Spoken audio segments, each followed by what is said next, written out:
28절 말씀입니다.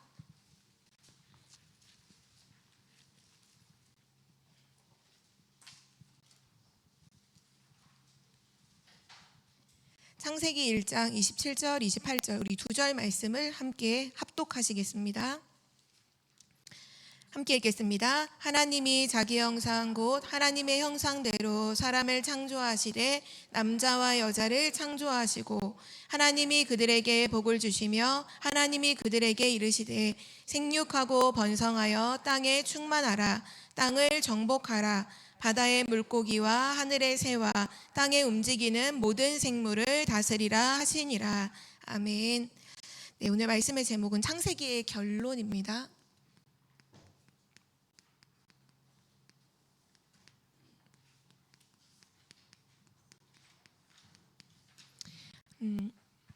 저희는 지금 2023년도를 살면서 하나님이 주신 언약이 25시잖아요. 25시 하나님의 나라.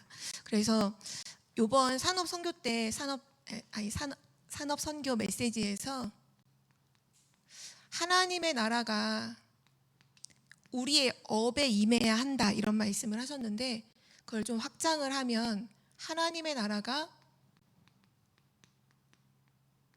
실제 우리의 모든 삶 속에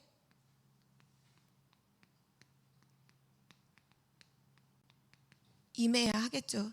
우리의 업에도 하나님 나라가 임해야 하지만 실제 우리의 모든 삶에 하나님의 나라가 임해야 돼요. 이때 말씀하시면서 24시 해야 이제 25시에 응답이 오는데, 진짜 24시가 뭐냐? 먼저 우리의 눈이 열려야 된다 이 말씀을 하셨어요. 눈이 열려야 된다라는 말씀을 하시면서 언급하셨던 부분이 갱신을 말씀하셨거든요. 그러니까 지금 세상은 계속 변화되고 있잖아요. 그 변화되는 가운데 우리도 계속해서 갱신을 해야 된다. 지금 문제 갈등 위기가 와 있는 그 속에서 우리가 지금 해야 되는 게 뭐냐? 갱신이다. 그래서 계속 변화해야 되는 거다. 그런데 어떤 사람은 지금 세상이 계속 변화하고 있는데도 갱신을 빨리빨리 못하니까 응답을 받지 못하고, 또 어떤 사람은 너무 변화를 자주 하다 보니까 뭐를 놓치느냐 하면 본질을 놓친다고 하셨거든요. 그래서 우리는 갱신을 한다고 할 때 본질에서 자꾸 멀어지는 쪽으로 갱신을 하는 게 아니라 항상 본질로 돌아오는 갱신을 잘해야 되는 거예요. 왜냐하면 우리는 자꾸 순간순간 나도 모르게 세상에 영향받고 사람들에게 영향받고 나도 모르게 사실은 본질하고 자꾸 멀어지는, 본질에서 사실은 변질되는 쪽으로 사실 변화가 계속 되거든요. 그러니까 우리는 세상 사람들처럼 변화하는 게 아니라 갱신을 하되 본질에 가까이 가는, 본질 쪽으로 자꾸 돌아가는 그 갱신을 계속 해야 되는 거예요. 그러니까 변화를 하지만 변질되면 안 되는 거죠. 변화는 이때, 변질되면 안 돼요. 근데 이 본질은 뭐냐? 원래부터 있던 것이다. 하나님이 주신 원래부터 있던 그 본질로 계속 돌아가야 되는 거다. 그러면 답이 어디서 나오느냐 하면 언제든지 답이 영적인 것에서 답이 나온다. 바로 이 눈을 떠야 하나님의 나라가 우리의 업에, 우리 삶 속에 임하게 된다. 오늘 창세기서 우리가 결론을 보는데요. 창세기서가 우리에게 항상 발견하게 하는 부분이 사실 본질이거든요. 창세기서는 뭐를 기록하고 있냐면 실제 인간의 본질, 우리의 진짜 본질에 대한 원래 것에 대한 부분을 기록하고 있는 게 이 창세기서죠. 그래서 우리는 오늘도 이 창세기서의 결론을 통해서 창세기 1장 27절, 28절의 말씀을 함께 봤는데요. 하나님의 형상대로 창조된, 여기서부터 언제든지 시작해야 돼요. 우리의 모든 답이 항상 영적인 것에서부터 답이 나와야 돼요. 창세기서는 4가지 사건, 또 4가지 인물에 대한 얘기가 쭉 나오는데요. 오늘 그 부분을 다시 한번 정리하면서 하나님의 계획이 뭔지를 답으로 붙잡아야겠습니다. 우리 첫 번째로 창세기서에 나오는 이 4가지 사건입니다. 첫 번째 사건이 뭐냐 하면 창조죠. 하나님의 말씀으로 이 천지를 창조하셨어요. 빛이 있으라 하심에 빛이 있었고, 첫째 날 둘째 날 모든 부분이 하나님이 이르시되 하나님이 이르시되 하나님이 이르시되, 성경은 계속 그렇게 기록하고 있고, 이 말은 뭐냐? 하나님께서 말씀으로 천지를 창조하셨어요. 그래서 하나님의 말씀은요, 창조의 능력이에요. 지금도 하나님의 말씀을 붙잡는 자에게는 창조의 능력이 일어나죠. 하나님의 말씀 자체가 창조의 능력이기 때문에요. 이 창세기서에서 중요한 부분이 창조의 원리인데요. 오늘 우리가 읽었던 본문이죠. 창세기 1장 27절에 하나님이 첫째 날에 뭘 만드시고 둘째 날에 뭘 만드시고 사실 이거를 기록해 놓으셨지만 이게 중요한 게 아니라, 이 창세기서의 핵심은 뭐냐? 중요한 거는 하나님께서 인간을 창조하셨다는 거잖아요. 근데 하나님이 어떻게 창조하셨냐? 사람을 하나님의 형상대로 창조하셨어요. 이것이 창조의 원리예요. 그래서 하나님의 형상대로 창조된 사람은 하나님을 반드시 알아야 돼요. 하나님과 함께 해야 돼요. 하나님과 소통해야 돼요. 하나님 만나지 못하고 하나님 알지 못하고 하나님과 소통이 안 된다. 그건 죽은 거예요. 왜냐? 그게 창조의 원리거든요. 하나님이 하나님의 형상대로 사람을 창조하셨다. 사람은 하나님 만나지 않으면 절대로 안 된다. 하나님 떠나면 절대로 안 된다. 그게 창조의 원리죠. 그리고 나서 창조의 비밀이 있어요. 하나님께서 왜 인간을 하나님의 형상대로 창조하셨느냐? 바로 함께 하시려고. 창조의 비밀이 이거예요. 인간은 하나님과 함께 할 때 행복해요. 인간은 하나님과 함께 할 때 살아요. 이게 창조의 비밀이에요. 이 속에서 원래 인간에게 주신 축복이 사실 다 시작이 되죠. 원래 인간의 축복. 창세기 1장 28절에 나와 있는데요. 생육하고 번성하여 땅에 충만하고 땅을 정복하고 다스리라. 하나님이 원래 인간에게 주신 축복이 뭐냐? 이 세상에 하나님이 창조하신 모든 것을 다스리라, 이거예요. 모든 것을 다스려라. 근데 사실은 지금은 하나님을 창세기 3장 문제 이후로 인간은 다스리는 존재가 아니라 다스림을 받는 존재잖아요. 돈의 지배를 받고 성공의 지배를 받고 사람들의 지배를 받고 노예 포로 속국처럼 살죠. 왜냐? 이 원래의 축복을 놓쳤기 때문이에요. 그리고 창세기에 나와 있는 두 번째 사건이죠. 바로 인간의 타락 사건입니다. 창세기 3장에 사단에게 속아서 하나님 말씀에 이제 불순종하는 죄를 짓고 인간이 하나님을 떠나죠. 하나님을 떠난 사건. 그 결과로 창세기 3장 이제 뒷부분에 보면 16절에서 20절에 보면 인간의 삶 속에 저주가 이제 임하게 돼요. 저주를 받아요. 땅도 저주를 받고 남자도 여자도 다 사람도 저주를 받죠. 그래서 시작된 것이 고통이에요. 그런데 하나님은 그 인간에게 처음부터 창세기 3장 문제에 빠진 인간에게 해결책을 주셨죠. 타락하자마자 바로 주셨죠. 창세기 3장 15절. 여자의 후손이 뱀의 머리를 상하게 할 것이다. 이 언약을 주셨어요. 그런데 하나님이 이 축복을 주셨음에도 불구하고, 그럼에도 불구하고 또 다시 타락해요. 창세기 6장에 나오는 사건이죠. 창세기 6장에 보면 이제 네피림이 세상에 가득하게 되고, 그래서 하나님의 사람들이 사람의 딸들과 결혼을 하게 되고 우상을 숭배하고 인간이 생각하는 모든 것이 하나님 앞에서 볼 때 악할 뿐이더라. 죄 가운데 완전히 빠졌죠. 그게 네피림이잖아요.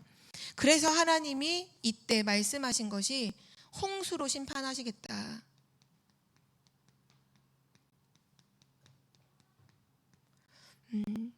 인간의 타락으로 인해서 그러니까 이 타락이라는 게 다시 말하면 계속 본질에서 벗어나는 거예요. 그러니까 하나님과 함께할 때 행복한 인간이 자꾸 본질을 벗어나요. 그래서 하나님이 그 본질을 벗어났을 때 다시 본질로 돌아올 수 있는 하나님의 형상이신 그리스도, 창세기 3장 15절에 그 여자의 후손인 그리스도를 보내주시겠다, 이 언약을 붙잡아라 하는데도 또다시 또 타락해 본질에서 또 벗어나요. 그러면 하나님께서 이 홍수 심판하시겠다고 하셨지만 노아라는 그 사람을 통해서 중요한 또 답을 주시잖아요. 기회를 주시죠. 그 하나님의 기회가 바로 방주를 만들어라 하는 거였어요. 방주를 만들어라. 너를 위해서 방주를 만들어라. 너의 후손을 위해서 방주를 만들어라. 그리고 생명을 보존하기 위해서 방주를 만들어라. 그렇게 말씀 주셨죠. 이 말은 뭐냐 하면 누구든지 홍수 심판이 있지만 방주 안에 들어오면 다 살아난다. 이 답을 주신 거잖아요. 그런데도 인간은 또 깨닫지 못해요. 그리고 네 번째, 창세기서에 나오는 네 번째 사건이죠. 바로 바벨탑 사건입니다. 하나님보다 인간의 성공이 더 우위에 있고 하나님보다 사람이 더 우위에 있다 보니까 뭐라고 말하냐면 우리가 우리의 힘으로 우리 이름을 내자. 우리 이름을 내자. 이 탑의 꼭대기를 하늘에 닿게 하자.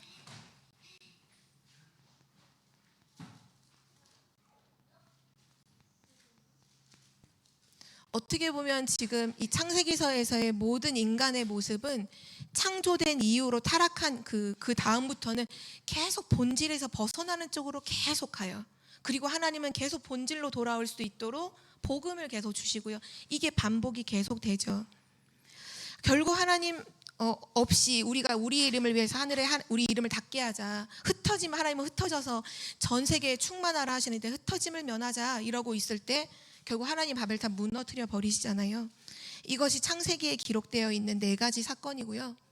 그리고 또 중요한 창세기에 나오는 네 명의 사람들이 있습니다. 네 인물을 중심으로 창세기서의 모든 내용은 기록되었죠.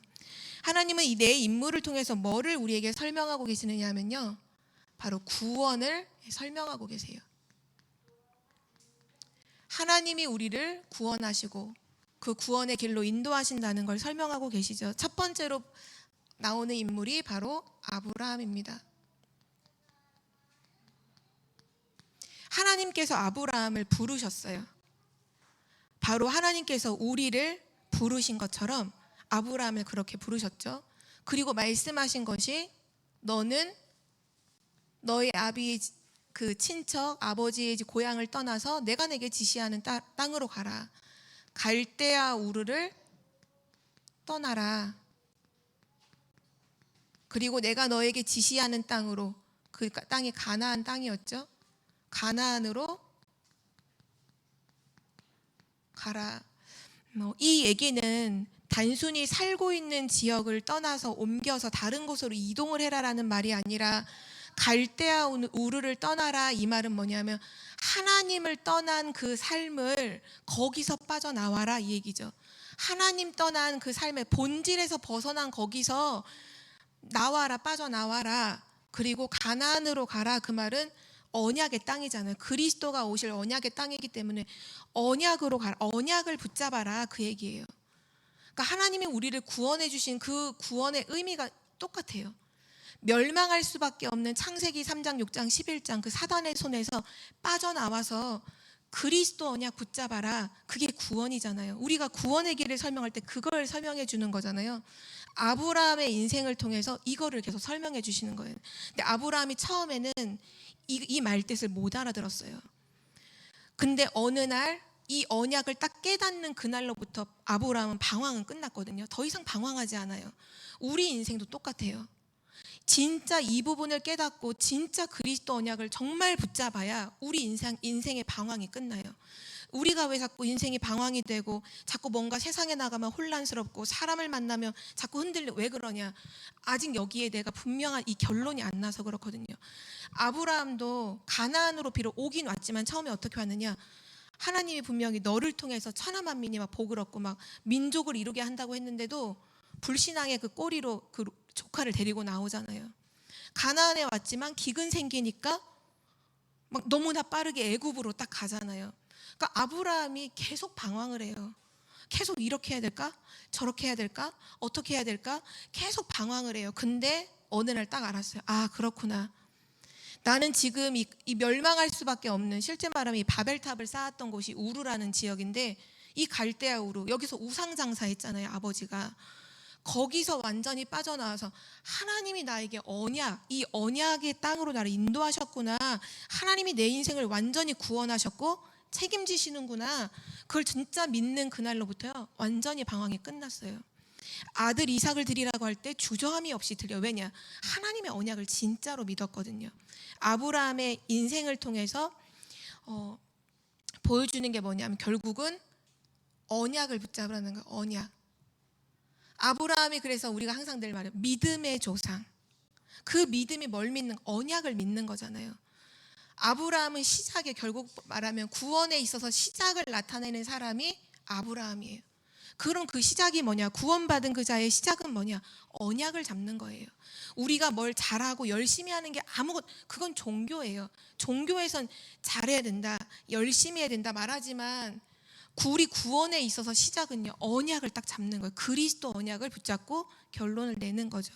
그리고 나서 두 번째 인물이 이삭이에요. 사실 이삭은 별로 어려움이 없었어요. 왜냐?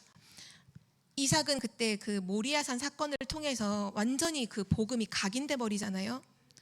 그러니까 이 언약, 아버지를 통해서 이 언약이 완전히 전달되어서 이삭은 솔직히 뭘 진짜 많이 했냐? 결국 이삭을 통해서 보여주는 구원의 여정은 누림이에요. 누림. 계속 누리는 거예요. 하나님 주신 모든 축복들을 누리는 거예요.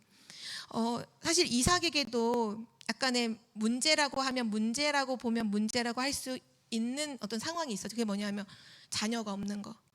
결혼한 지 20년이 되도록 자녀가 없었거든요. 20년 만에 하나님 자녀 주셨거든요. 근데 이 20년 자녀가 없는 그걸 통해서 이삭은 하나님께서 뭐 하도록 만드셨냐면요, 계속 기도하도록 만드셨어요. 기도를 통해서 복음을 계속 누리도록, 언약을 계속 누리도록 하시는 거예요. 너에게 준 언약을 기억해. 너에게 준 언약을 놓치지 마. 그 언약 잡고 기도해. 왜 불신앙하고 왜 흔들리고 왜 안 된다고 그렇게 하지 말고 언약 잡고 기도해. 그걸 계속 누려. 그 실제 그렇게 했을 때 하나님이 이제 야곱과 에서를 주셨죠. 이삭은 계속 응답이에요. 뭐 땅을 파면 샘이 나오고 샘의 근원을 얻고 르호봇의 축복, 100배의 축복. 이삭은 하나님 말씀에는요, 언제든지 순종했어요. 사실 구원받은 자도 언약 딱 붙잡고 하나님이 말씀하시면 예하면 돼요. 성경의 고린도 후서에 보면 1장에 보면 하나님의 말씀은 우리에게 언제나 예가 된다고, 아니요가 아니라 예가 된다고 했거든요. 그래서 언제든지 그리스도 안에서 아멘하여 하나님께 영광을 돌려라. 하나님의 말씀은 우리한테 언제나 예라는 거예요. 왜냐? 하나님의 말씀 반드시 성취되기 때문에 아니요 그렇게 할 필요가 없어요. 예, 아멘 하면 응답을 계속 누리게 돼요. 그걸 이삭을 통해서 보여주셨고요. 그리고 세 번째 인물이 야곱이죠. 야곱은 어떻게 보면 우리들의 모습을 가장 많이 닮아 있는 모습인지도 몰라요. 되게 태어나기를 약하게 태어나잖아요. 형은 굉장히 사내답고 털도 막 이렇게 얼굴도 붉고 한데 야곱은 되게 여성스럽고 어떻게 보면 되게 연약한 사람. 그러면서도 어떻게든 살아남으려고 하다 보니까 인본주의를 쓰고 형을 막 속이고 팥죽에 형의 막 장자권을 살려고도 하고 아버지도 막 속이고, 어떻게 보면 인본주의를 진짜로 많이 써요.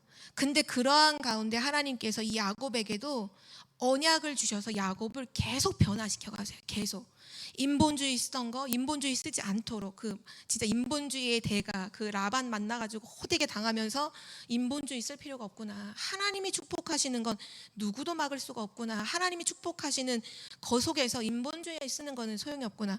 그것도 막 바꿔요. 막 불신앙했던 것도 하나님 계속 바꿔주세요. 나중에 이름까지도 하나님 바꿔주시죠. 야곱에서 이스라엘로요. 야곱을 통해서 하나님 뭘 보여주시느냐? 성화시켜 가시는 걸 보여주시는 거예요. 우리가 구원받잖아요. 구원받은 언약의 사람은 이제 언약을 누리는 거예요. 그 언약을 누리면 그때부터 계속 우리 삶에 변화가 일어나요. 계속 하나님이 우리를 변화시켜 주세요. 그걸 이제 신학적인 말로 성화라고 해요. 나를 거룩하게 변화시켜 주신다는 거예요. 계속 변화시켜 주시죠. 이름까지 너 다시는 야곱이라고 하지 마. 형의 발뒤꿈치 잡고 나왔던 너 그런 존재가 아니야. 너는 이스라엘이야. 너는 하나님과 겨루어 이긴 자야. 이렇게까지 말씀하시면서 변화시켜 주시죠. 그리고 마지막 네 번째 인물 요셉인데요. 우린 요셉을 통해서 봤잖아요. 어떤 어려움이 있어도 승리하는구나. 요셉을 통해서는 언약 잡은 자의 승리를 보여주세요.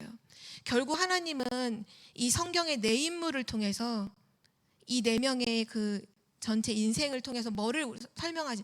구원을 우리에게 설명해 주시는 거예요. 구원이라는 게 정말 뭐냐? 예수가 그리스도이심을 고백하여 하나님 자녀가 되었어요. 그때부터 우리는 뭐로 사는 거예요? 언약으로 사는 거예요. 언약의 사람이에요. 그 언약의 사람은 뭐 하면 되느냐? 누리면 돼요. 이제 하나님이 주신 것들을 누려가는 거예요. 계속 말씀을 통해서, 기도를 통해서, 모든 예배를 통해서 모든 것들을 계속 누려가는 거예요. 그러면서 우리에게도 있는 모든 잘못된 각인뿌리 체질 있죠? 걱정 안 해도 돼요. 왜냐? 계속 누림 속에서 하나님이 우리 계속 변화시켜 주세요. 계속 성화시켜 가요. 어느 정도까지요? 야곱이 이스라엘이 된 것처럼 하나님이 그 인생을 통해서, 야곱의 특히 인생이 중요한 게 아브라함에게서 그랬잖아요. 너로 말미암아 민족을 이룰 것이라고 했을 때 그 12지파를 이룰 12아들을 야곱에게 다 주셨거든요. 그러니까 언약을 성취시키는 응답들을 계속 주세요. 그리고 결국 요셉을 통해서 완전 승리, 세계복음화 이루시죠. 이게 우리의 인생이에요. 아무것도 불신앙할 이유가 없죠. 그래서 세 번째로 이 창세기에 나와 있는 네 가지 하나님의 계획입니다. 우리는 이 계획을 미리 알고 미리 누리면서 걸어가면 돼요. 창세기를 통해서 가르쳐주고 있는 네 가지 계획, 첫 번째가 뭐냐면요, 구원의 축복과 비밀입니다. 하나님은 우리 인생을 두고서 뭘 계획하고 계시느냐? 가장 첫 번째 계획이 구원의 축복을 받고 그 구원의 축복을 누려라. 이 구원의 축복과 누림의 이 비밀을 진짜로 누려라.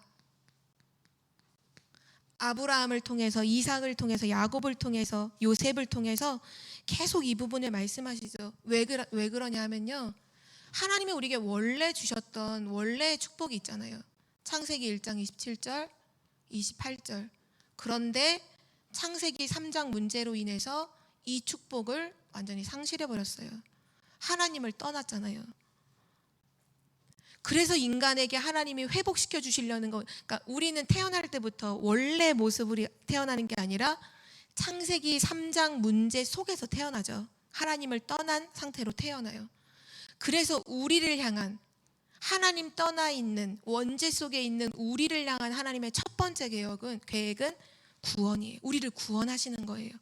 그리스도를 통해서 구원하시고 그 축복을 누리도록 하시는 거죠.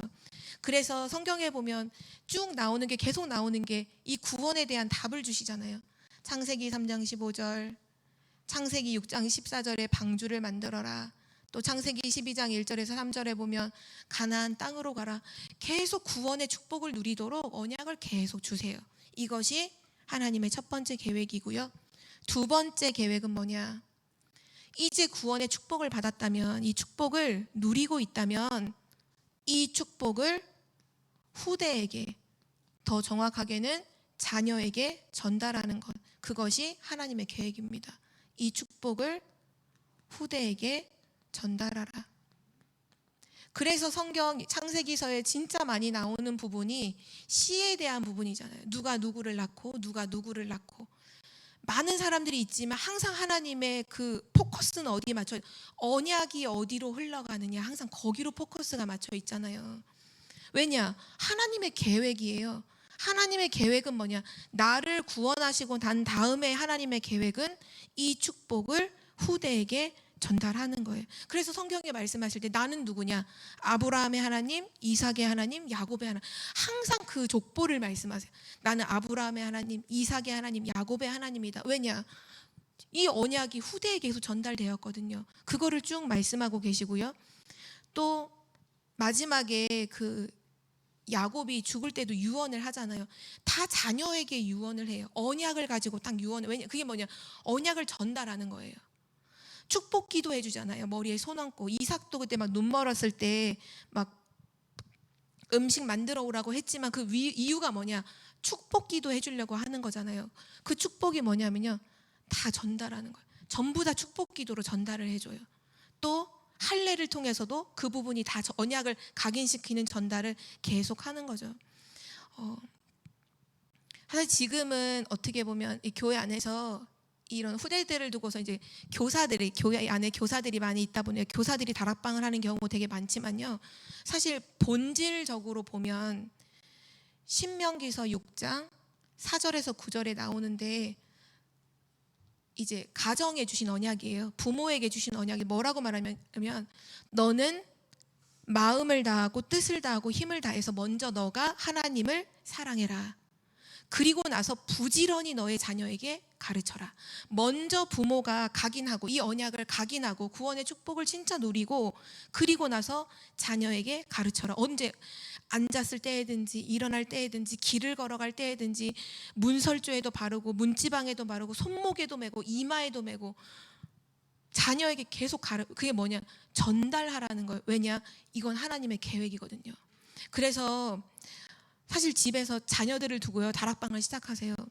이거 자녀 다락방을 아마 해보신 분들도 있을 거예요. 하다가 끊기신 분들도 있겠죠. 근데 저는 제가 여기에 증인이에요. 제가 여기서 복음을 알았거든요. 제가 이 다락방 전도운동을 만났을 때가 제가 중학교 3학년 겨울방학 때 다락방 집회를 처음 참석했던 기억이 나요. 그때 워낙 이제 늘 구원의 길 복음 메시지 하시면 영접할 사람 일어나세요 하면 저는 30번도 넘게 영접을 했던 것 같아요. 근데 진짜 신기한 게 왜 그랬냐면요, 구원의 길을 앞에서 하시잖아요. 저는 구원의 길을 시작함과 동시에 기억이 없어요. 말씀이 안 들려요. 그 자리에 있지만 저는 뭐 딴짓하거나 낙서도 안 했거든요. 앉아있지만 머리는 멍한 상태고 딴 생각했는지 아무 소리가 없어요. 그냥 항상 어디서 정신을 차리냐면, 자 그럼 영접할 사람 일어나세요 하면 그 소리는 들리는 거예요. 그러면 옆에 사람들, 애들 친구들이 막 일어나니까 저도 분위기상 안 일어나면 안 될 것 같으니까 그렇게 항상 일어났거든요. 가짜로 한 거죠. 진짜 말 그대로 복음도 모르면서 영접 기도만 따라한 거죠. 제가 30번도 넘게 했거든요. 근데 제가 복음을 몰랐어요. 제가 저희 엄마가 저한테 다락방을 해주셨거든요. 고등학교 1학년 때, 2학년 때 해주셨던 것 같아요. 근데 저는 그때 다락방 하는 게 진짜로 싫었어요. 왜냐하면 저는 그때 이제 사춘기도 사춘기지만 뭔가 이게 되게 예배도 사실 안 됐었고, 제가 목사님 자녀지만 사실 예배도 안 되고 기도가 뭔지도 모르고, 왜냐면 저는 불신자였으니까요. 그런데 이걸 집에서, 교회에서 예배 드리는 것도 싫은데 집에서 한 번 더 이걸 하자니까 얼마나 싫겠어요. 저는 진짜 너무너무 싫었어요. 그래서 다락방을 하면 억지로 끌려와서 앉아는 있지만 하기 싫다는 그 티를 내고는 싶어서 항상 다락방이 끝나면 저는 제 방문을 쾅 닫고 들어갔거든요. 그게 정말 제가 할 수 있는 유일한 반항이었어요. 가출할 수는 없으니까. 근데 지금도 저는 기억나요. 그러니까 그날도 그냥 복음 메시지를 해주시는 거, 복음 메시지. 근데 제가 그랬잖아요. 사단이 얼마나 제 눈과 귀를 가려놨는지 복음 메시지가 안 들려요. 그렇게 그리스도를 말하는데 그리스도가 안 들린다니까. 이해가 안 돼요. 이해가 안 되는 게 아니라 그냥 그 글자가 들어왔는지도 몰라요. 근데 그날은 다락방을 하는데 예수님이 십자가를 지셨다는 그 얘기가 들리는 거예요. 근데 예수님이 이게 우리의 죄를 위해서 십자가를 지셨다, 그 설명을 하시는데 제 마음속에 어떤 생각이 딱 드냐면, 예수님이 나를 위해 죽으셨다, 너를 위해 죽었어, 막 이렇게 설명하신 게 아닌데 그게 하나님의 은혜죠. 하나님 복음을 깨닫게 해주신 거예요. 아, 예수님이 나를 위해서, 내 죄를 위해서 죽으셨구나. 그래서 그날도 영접하는 기도를 하는데 그 전주에도 계속 해왔던 영접 기도에 억지로 따라했던 영접 기도였지만 그날은 엄마한테 티는 안 냈지만 저 진심으로 영접 기도했거든요. 예수님, 내 구주로 영접합니다.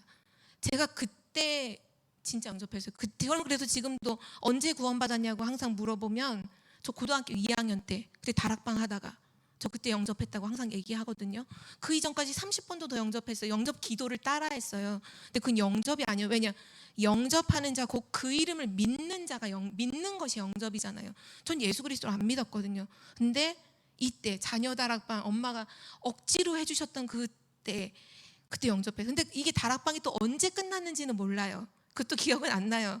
근데 그때 그날 예수님이 나를 위해 죽으셨다고 하는 게 깨달아지고 진심으로 영접했던 그때 그 기억은 지금도 생생하게 있거든요. 왜냐? 오늘 말씀하시잖아요. 하나님의 계획이에요. 이거는 내 자녀는 막 복음 안 들어. 내 자녀는 절대 이거 안 들을 거야. 그건 내 생각이죠. 하나님은 계획하셨다. 하나님의 계획은 절대예요. 절대. 우리를 구원하시려는 것도 절대이기 때문에 내 의지와 상관없이 우리를 하나님의 강권적인 은혜로 구원하셨던 것처럼 우리 자녀에게 후대에게 언약을 전달하는 것도요 하나님 계획이에요. 그래서 혹시나 지금 내 자녀 방황하고 있다면 다락방 하세요. 그냥 다른 거 안 하셔도 돼요. 항상 우리가 중요한 건 뭐냐? 본질이에요. 본질로 가야 돼요. 원래 것을만. 그래서 그냥 복음 메시지 하시면 돼요. 그리스도가 모든 문제 끝냈다. 우린 절대 불가능. 우리 문제 절대 해결 못한다. 그리스도가 모든 문제 끝냈다. 그 그리스도가 예수님이 바로 그리스도다. 너가 믿으면 네 모든 문제에서 너는 끝나는 거다. 얼마나 소망이 있어요. 저는 옛날에 복음이 되게 어려운 건지 알았고 내가 뭘 막 해야 되는 건 줄 알았거든요. 종교인 줄 알았거든요. 복음은 종교가 아니에요. 그리스도가 다 끝냈다는 그 기쁜 소식을 진짜 후대에게 전달해줘서 이 후대가 자유를 누려야 돼. 저는 영접한 이후로 처음에 온 증거가 뭐냐면 평안이었어요. 저는 평안이 없었거든요. 저는 늘 불안했어요. 항상 이유를 알 수 없는 그 불안이 항상 있었는데 영접하고 난 그 다음에 저는 딱 왔던 게 뭐 갑자기 공부를 잘하거나 막 성격이 변하거나 그런 거 하나도 없었지만 마음의 평안, 그게 저에게 첫 번째 증거였거든요. 왜냐? 하나님의 계획이니까요. 자녀에게 언약을 전달하는 건 하나님의 계획이에요. 그리고 하나님의 세 번째 계획은 뭐냐? 바로 현장의 승리입니다. 현장에서 승리하는 것이 하나님의 계획이에요. 이것은 우리에게 너 현장에서 승리해라. 노력해서 현장에서 승리해야 돼. 이 말이 아니라 현장에서 승리할 응답을 하나님이 준비해 놓으셨다는 거예요. 현장의 응답. 이 승리라는 게 결국 뭐냐면 전도라는 거잖아요. 전도. 현장에서 우리가 왜 승리해야 되나요? 전도하려면 아브라함, 이삭, 야곱, 요셉이 전부 다 언약 잡고 누리는 가운데, 언약 잡고 누리면서 힘을 얻고 있는 가운데 불신자들이 다 봐요. 하나님이 너와 함께 하시는구나. 본질을 누리니까요 현장에서 승리했어요. 하나님이 함께 하심을 진짜로 누리면서 힘을 얻으면요, 영적인 힘은요, 사람은 티가 나요. 영적으로 힘이 있잖아요. 그럼 사람이 정말 플랫폼이 돼요. 전에 그 전도자 무디 그 목사님께서 쓰신 설교집을 한번 본 적이 있는데 그런 설명을 하시더라고요. 성령 충만을 이렇게 설명하시는 거예요. 성령 충만을 너무나 더운 한여름에 지금 태양볕에 사람들이 한 100여 명이 모여있다. 너무나 목이 마르다. 근데 한 사람이 이만한 물통을 몸에 딱 메고서 오는 거예요. 근데 그 물통 안에 물이 가득 차 있어요. 그러면 거기 있는 수백 명의 사람들이 그 물통에 물이 가득 차 있는 사람에게 오겠냐 안 오겠냐 이거예요. 당연히 오죠. 왜요? 물 달라고 오잖아요. 근데 만약에 이만한 물통을 딱 했는데 물통이 텅텅 비어 있다. 그럼 사람이 오겠냐 안 오겠냐 이렇게 말하. 당연히 안 오. 보면 알잖아. 물통은 있는데 물이 없네. 그럼 사람은 안 가거든요. 똑같다는 거예요. 우리가 성령 충만하면 사람들은 온다는 거예요. 왜냐? 이 사람에게 뭔가 힘이 있다는 걸 알고 나한테도 힘 좀 달라고 온다는 거예요. 근데 내가 구원은 받았는데 성령 충만은 없어. 힘은 없어. 그럼 사람들이 보고 저 사람 힘 없네? 안 온다는 거예요. 그래서 사람들이 내게 왜 안 올까 이렇게 고민하지 말고 성령 충만 받아라 이 얘기를 설명을 하셨었거든요. 똑같은 것 같아요. 현장에서도 진짜 내가 우리의 본질인 하나님과 함께하는 것으로 충만해 있으면요, 영적인 힘은 올 수밖에 없어요. 그러면 현장에 승리해요. 불신자들이 찾아와요. 막 불신자 특히 왕이 오잖아요. 우리랑 같이 동맹을 맺자. 너 보니까 하나님 살아계신다. 하나님 함께 하신다. 불신자도 똑같아요. 내가 진짜 현장에서 누리고 있으면요, 와요. 고민을 가지고 와요. 문제를 가지고 와요. 도와달라고. 왜냐, 답을 갖고 있는 게 보이니까 답을 달라고 오죠. 하나님의 이 계획이 현장에서 승리하는 거 하나님 계획이고요. 그리고 마지막 네 번째 하나님 계획은 세계 선교입니다. 우리를 통해서 237 나라 5천 종족을 살리는 것은요, 하나님의 처음부터의 계획이에요. 하나님 그렇게 말씀하셨잖아요. 너로 말미암아 땅의 모든 족속이 복을 얻게 될 것이다. 너의 후손을 통해서 대적의 문을 얻게 될 것이다. 이게 전부 다 세계 선교에 대한 하나님의 언약이거든요. 그러니까 이 창세기서를 통해서 우리에게 보여주시는 내 인물을 통해서 계속 보여주시는 하나님 계획은 뭐냐? 먼저는 구원. 우리가 구원받는 거. 그리고 그 구원의 축복을 실제 누리는 거. 이게 하나님 첫 번째 계획이고요. 그 다음에는 후대에게 자녀에게 전달하는 거. 하나님 계획이고, 그리고 현장에서 임마누엘 누림으로 승리하는 거. 전도가 되어지는 거. 그리고 세계 선교. 땅끝까지 증인되는 거. 이것이 하나님의 계획이에요. 그래서 우리 마지막 결론입니다. 결국 우리는 본질을 놓치면 안 돼요. 항상 본질로 돌아가야 돼요. 본질로 돌아가는 갱신을 해야 되는데요. 결국 이 본질이 뭐냐? 오늘 이거를 다시 한번 정리를 하면 네 가지죠. 첫 번째 뭐냐? 언약을 붙잡는 것. 이것이 우리의 본질이에요. 이 언약이 바로 그리스도죠. 하나님께서 창세기 3장 15절 계속 이것으로 말씀하신 부분이, 그러니까 결국 그리스도를 붙잡아라는 거예요. 이것이 우리의 본질 중에 본질이에요. 그리스도를 붙잡아라. 그리고 나서 이 그리스도 언약을 후대에게 전달하라. 이게 본질이에요. 그리고 세 번째는 이 언약을 누림으로 현장 살려라. 현장에서 전도의 축복을 누리는 거죠. 그리고 네 번째는 이 그리스도 언약으로 세계 살려라.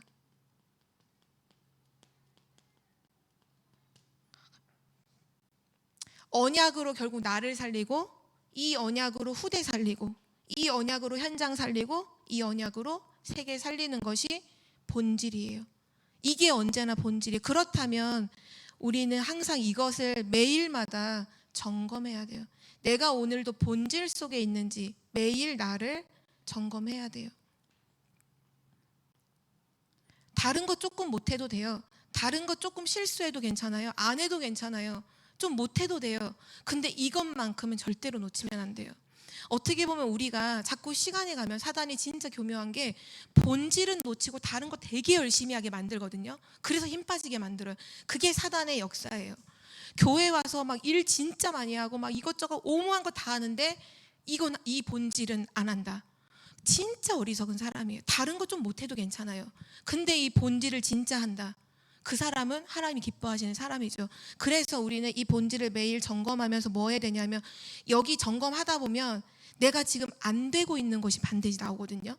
내가 지금 내가 언약을 못 붙잡고 있구나, 또는 내가 언약을 혼자서 누리는데 후대한테 전달하는 건 항상 내가 이걸 놓치고 있다. 거기서 시작해야 돼요. 지금 안 되고 있는 것에서 실망하시면 안 되고, 안 되는 곳이 분명히 있어요. 거기서 시작하셔야 돼요. 왜냐하면 거기에 진짜 모든 하나님의 응답은 다 거기 있어요. 나는 왜 이렇게 응답이 없지? 나는 왜 이렇게 안 될까? 늘 이렇게 질문하시는 분들이 있잖아요. 나는 왜 응답이 없을까? 나는 왜 안 돼? 나는 왜 이렇게 안 되지? 본질을 놓쳤기 때문이에요. 여기서 응답받아야 돼요. 다른 건 다 못해도 내가 여기서 어느 부분이 내가 이 부분이 언약을 누려서 현장 살리는 부분이 난 너무나 안 된다. 그럼 여기서 시작해야 돼요. 시작점이 안 되는 거기가 시작점이에요. 왜냐? 항상 메시지 하시잖아요. 그리스도가 모든 문제 다 끝냈기 때문에 우리는 거기서 시작해야 돼요. 안 되는 거기서 모든 문제 끝내신 그리스도 언약 잡고 시작하는 거죠. 그러면 모든 응답이 거기서 나와요. 실제 이 본질을 하다 보면 결국은 어디서 진짜로 힘을 얻어야 되냐면요. 이거예요. 이게 창세기의 결론이죠. 함께. 하나님과 함께함을 누리면 이 네 가지가 되어지는 응답으로 하나님이 계속 힘을 공급해줘요. 오늘 기도수천 말씀에 그 얘기를 하셨잖아요. 그 안테나가 끊어져 있다 이 얘기 하셨잖아요. 우리는 하나님과 소통해야 되는데 지금 끊어진 안테나다. 하나님과 소통을 안 해서 사람들이 자기 소견대로, 자기 생각대로, 자기 계획대로 살고 있다. 그래서 그 서론에 저는 지금 머리 박혀 있는 게 뭐냐면 서론에 그렇게 말씀하셨어요. 혼자서 조금만 고요한 시간에 말씀을 묵상하면 다 살릴 수 있다라고 하셨어요. 그게 뭐냐면 하나님과 소통하라는 거잖아요. 우리는 하나님과 소통되며 하나님과 함께하면 정복하고 다스릴 수 있어요. 근데 하나님과 소통이 안 되면 함께하는 비밀이 안 누려지면 거기가 정복되지 않아요. 다스려지지 않아요. 그게 문제로 나를 오히려 눌러요. 누림이 아니라 눌림이 되죠. 이거 눌림돼. 이것도 눌리고 이것도 눌리고 이것 다 눌림된다. 왜? 이유는 하나예요. 하나님과 소통하는 게 약하기 때문이에요. 소통을 하기는 하는데 너무 약해. 그래도 힘이 없어요. 그래서 하나님하고 소통하셔야 돼요. 그 비밀이 묵상이고 기도잖아요. 그래서 정말 혼자서 조용한 시간, 묵상의 시작은 고요한 시간이잖아요. 고요한 시간에 결국 의미를 찾는다고 했을 때 우리에게 진짜 사실 의미는 말씀을 생각하는 것도 우리에게 의미잖아요. 하나님 이 말씀을 이번 주 왜 주셨지? 그것도 의미를 찾는 거거든요. 말씀만 묵상해도요 다 살아난다고 하셨어요. 나도 살리고 현장도 살리고 모든 걸 살릴 수 있죠. 우리는 하나님과 함께 할 때 행복하고요. 하나님과 함께 할 때 되어지고요. 하나님과 함께 할 때 살아나요. 왜냐? 우리는 하나님의 형상이거든요. 그게 창세기에서 말씀하시는 원래 인간이에요. 하나님의 형상. 하나님과 함께 해야 되고 하나님과 소통해야 되고 하나님을 누리면 모든 것이 되어지는 사람. 근데 하나님과의 관계가 끊어지면 모든 게 안 되어지는 삶. 그래서 우리 청주복음교회 우리 성도님들이 오늘 우리 떡해 먹어야 되는데 한 권 띄었거든요. 창세기 이 한 권을 저희가 82권인데요. 한 1년 반 정도 해서 창세기서 결론이 냈습니다. 하나님이 주신 은혜들이 참 큰 것 같아요. 이 결론 붙잡으시면 돼요. 내가 앞에 건 다 놓쳤어도 결론 붙잡으시면 돼요. 본질, 항상 본질 놓치지 말아야겠구나. 그리고 우리의 결론은 하나님의 형상. 그래서 하나님과 함께 소통.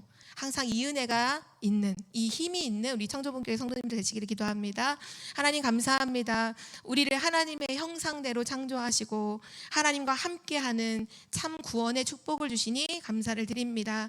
그리스도 예수 안에서 회복된 하나님과의 이 관계가 날마다 기도로 말씀 묵상으로 누려지게 하옵소서. 하나님 주시는 영적인 힘을 가지고 나를 살리고 후대 살리고 현장 살리고 세계 살리는 모델적인 응답을 누리게 하옵소서. 감사드리며 예수 그리스도 이름으로 기도드립니다. 아멘.